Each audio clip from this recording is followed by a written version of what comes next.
The interview heard around the world a little less than 24 hours after Prince Harry and Meghan Markle sat down for a tell-all interview with Oprah. The question now is, now what?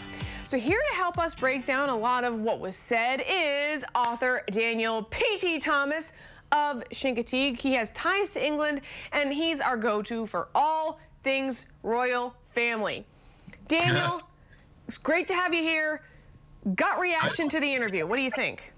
Nice to be back, first of all. Thank you. I think that people are seeing this from what I'm understanding. It's just like people are having two sides to this. The British press are going crazy. A lot of people, there's all kinds of stuff going on. I think the royal family will probably close ranks a little bit on this.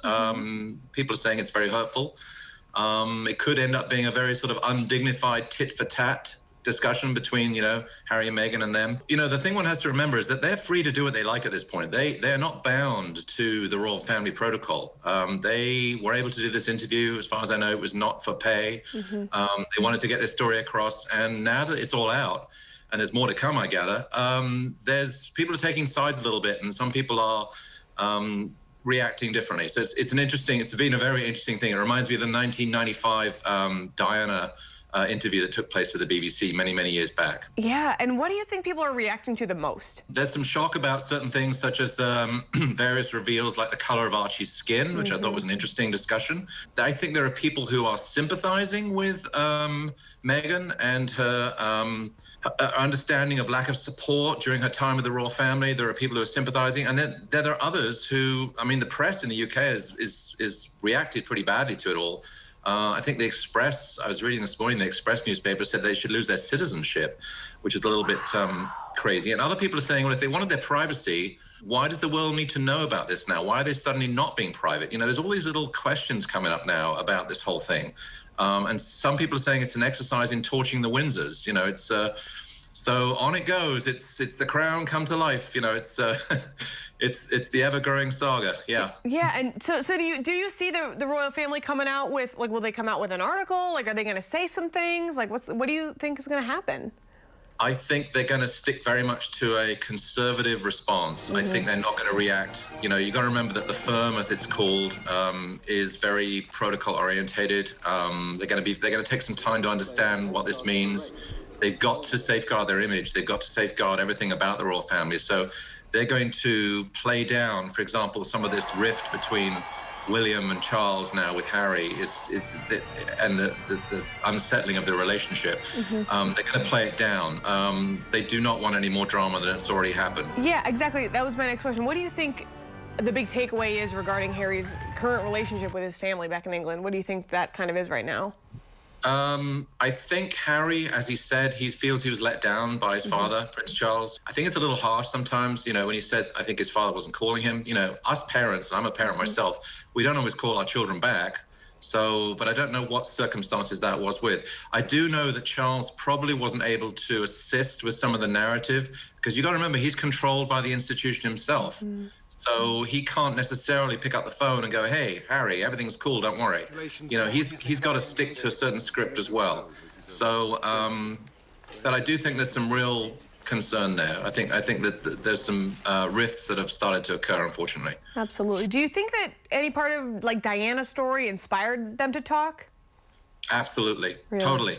Yeah, I think for Harry, this is a big thing. He's desperate to stop history repeating itself. You think about how Diana was accepted initially and then shunned, and what she went through. Even Meghan, I think when she joined, as far as I'm aware, she joined the royal family. She had a driving license taken away, her passport. She was basically, owned by the firm. She was taken in. Now, I do understand the good things coming out, and there are a lot of good things, is that the Queen and Meghan seem to get on well, and that's a good thing. And she did talk about that, so that's a very positive thing. And you talked about, the Queen and Meghan having a good relationship, but there was what came out about her and Kate Middleton. The press in the UK had this way of, how can I say, describing Meghan and Kate in different ways. It's kind of the hero and the villain. They will do what they can to protect Kate. And although I have to say, Kate was vilified quite a bit too during her earlier days. But then they went away from it, because I think they realized that Kate was going to become something.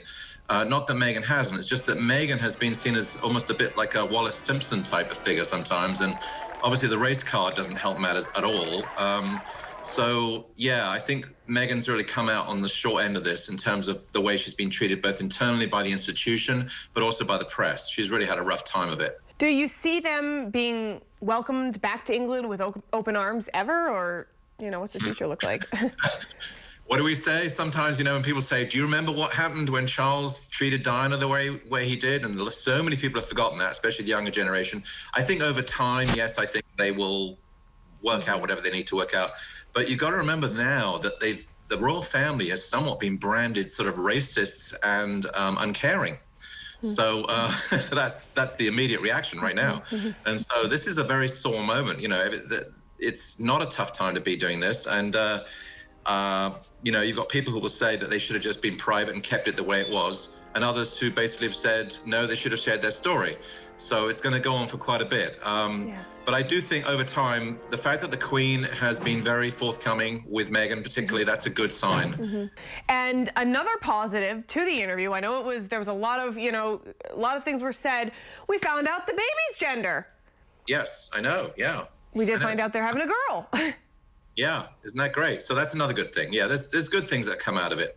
I think sharing one's private life, though, I don't know. I'm on the fence, and I'm far from me to make any opinions on all of this, but it is interesting to see it all happening again. It's like another playback with Diana. Yeah, absolutely. Author Daniel P.T. Thomas, we are always so thankful for your insight. You just provide so much. So thank you so much for making time for us today. You're very welcome, and wish you well. Thank you. Thank you so much. All right, Lisa? Wow, Daniel always has such interesting insight.